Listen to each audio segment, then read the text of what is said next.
Hey guys, welcome back to our channel. Today in this video I'm going to show you guys how you can contact Grammarly customer service. So let's get started. Firstly, you have to be in Grammarly and you'll be in this home screen like this. You just have to log in with your account and then we can get started. So firstly, what you can do is on the left hand side you're having a lot of options. On the bottom you'll see the support option. Just go over there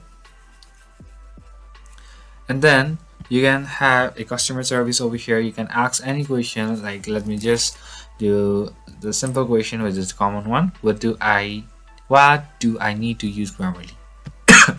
So Grammarly for Windows, let's say. So in order to run Grammarly for Windows, your computer must have compatible operating system Windows 10 or higher, like this.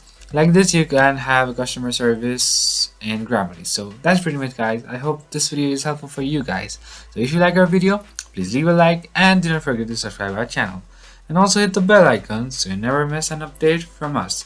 And also comment if you have any queries. So till then, stay safe guys. Thank you for watching. I'll see you guys again in our next video. So bye bye.